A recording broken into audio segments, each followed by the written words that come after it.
Hello guys! It's me, Ilonggo, if the Philippines Vlogs. Ayan, for today's video ay maglilinis po tayo at yan yung pala yung mga sabon na ginagamit ko sa paglilinis ng mga upuan dito sa dining table. Ayan, pinapalinisan na sa akin ni Amo kasi may padasal dito yung anak niyang lalaki. Ayan. So, time to brush na naman. Actually guys, itong upuan dito sa dining table, minsanan lang talaga ito pinapalinisan ni Amo kasi ayaw niya yung palagi.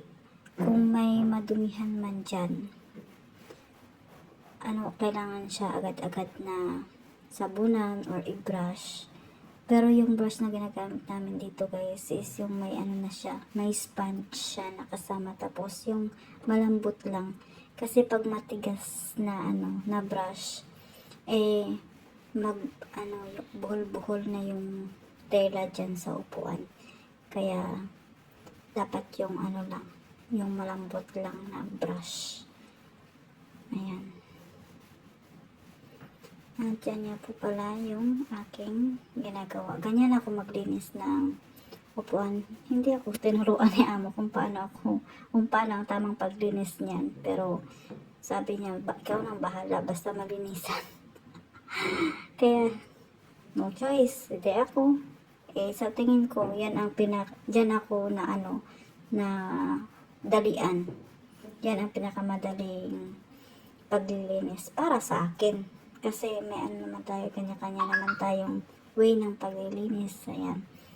So, dyan ako na bibilisan.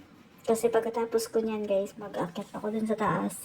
Kasi dahil nga sa Ramadan, hindi ako nakapaglinis dun sa mga kwarto nila sa taas sa umaga. Kasi pag umaga, tulog pa sila. Pagkagising nila, magdadasal na yan sila. So, ngayong Ramadan, nakakapaglinis na lang ako sa gabi. Kasi pag katapos nilang kain sila ng alas 6, tapos magdadasal sila ulit ng mga pagkatapos nilang kumain, pagkatapos nilang magfutor, ayan, magsilayasan na yan sila. So, pag nagsilayasan na yan sila, tsaka na lang ako maglilinis doon sa mga kwarto nila. Actually, dalawang kwarto lang naman yung nililinisan ko doon sa taas. Sa kwarto ng amo kong babae, tsaka sa kwarto ng alaga kong babae. Dalaga na rin yung alaga ko, wala akong alagang bata. Ayan, so dalaga na yung inaalagaan ko. Na siya, magka-graduate na siya ng college sa June. Ayan. So, kaya malapit ko na tong iwan ang pamilyang ito. Sa tagal ko na rin sa kanila. Ayan. So, naisipan kong magpahinga na rin. Gusto ko na magtrabaho sa ibang bansa naman. Ayan. So, inshallah, gabayan lang tayo ni Lord. So, ayan na nga guys, tinanggal ko talaga yung hijab ko. Kasi ako lang naman ang tao dyan. Ayan. Kasi guys, pinagpapawisan na ako dyan. As in, aircon yung bahay, pero pinagpawisan ako sa trabaho ko na yan. Siya, mabilis lang siyang tingnan, madali lang siyang gawin kung titingnan mo lang. Pero pag ikaw na yung nandyan, gumagawa, as in, masakit sa braso, masakit sa kamay, masakit sa likod.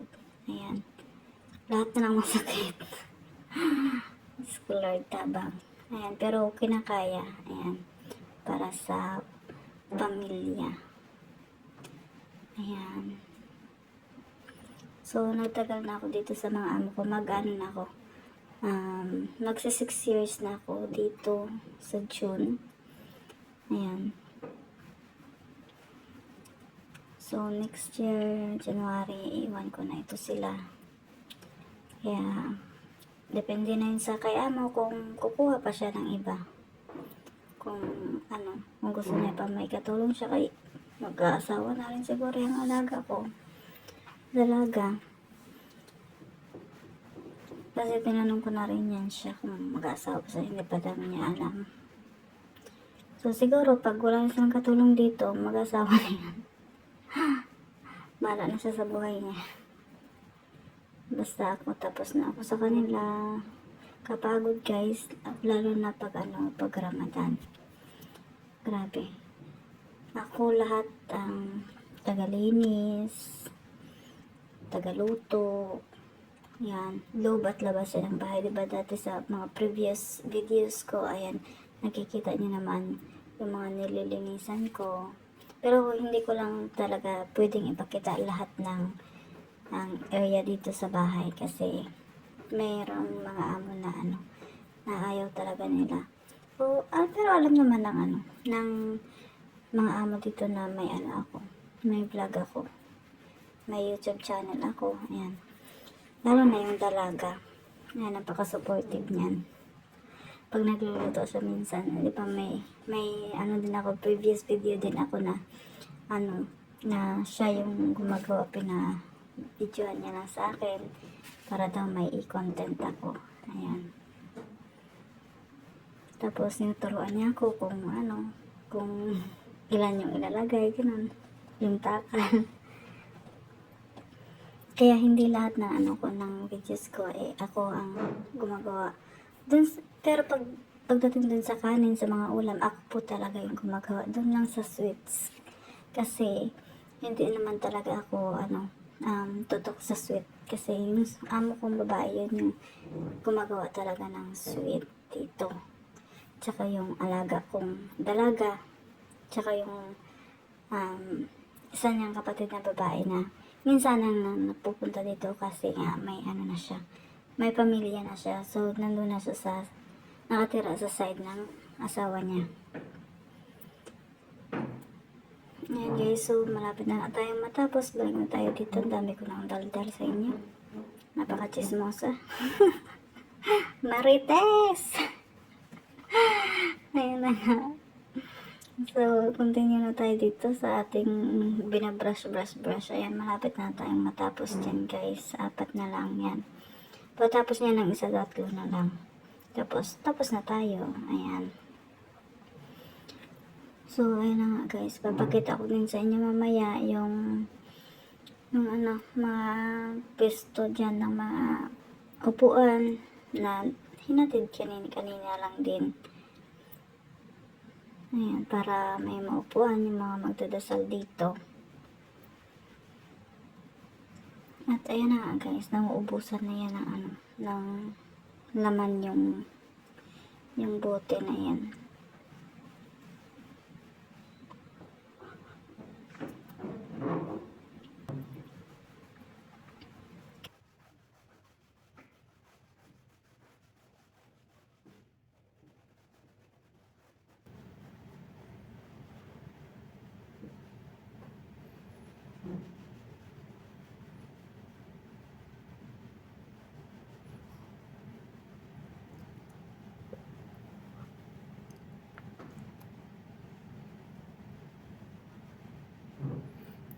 So, ayan na guys, continue tayo.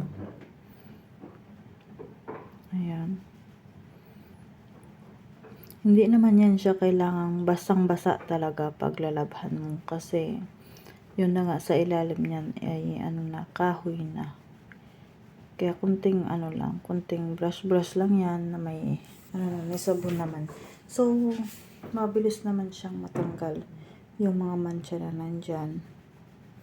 Kasi pagkakain minsan yung mga bata, ayan, hindi maiwasan talaga na may matapon sa mga kinakain nila. Ayan.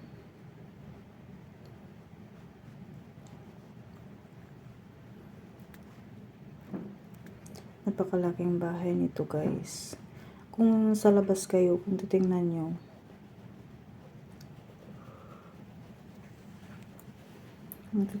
guys, siya. Yung maliit lang siya na bahay. Pero, pag nakapasok kayo sa bahay guys, dito sa bahay ng amo ko, sobrang lapad. Siya, second floor lang siya.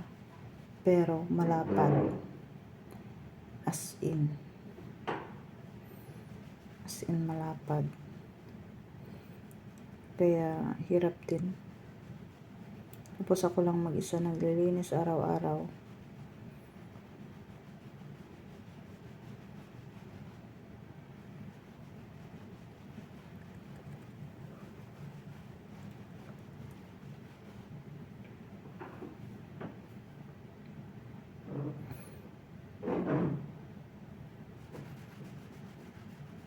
Ayan, malapit na tayong matapos guys sa ating paglalaba. Ayan. Shake, shake, shake, shake. Shake, shake, shake, shake. Ayan. Ganyan lang. Diba? Kasi pag hindi mo siya, pipigilan guys, tatakbo yung upuan.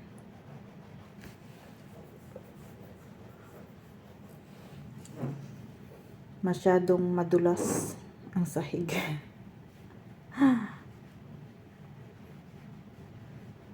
Ayan. Diba?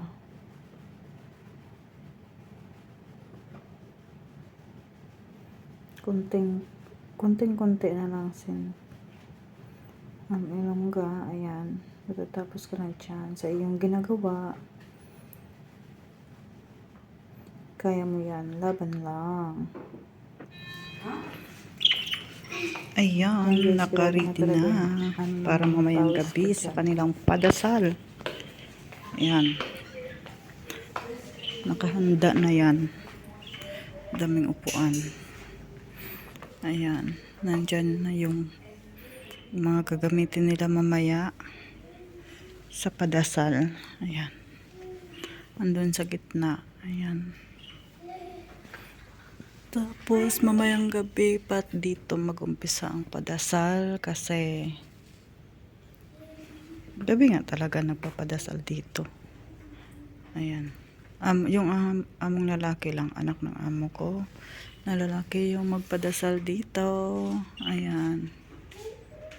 Diba?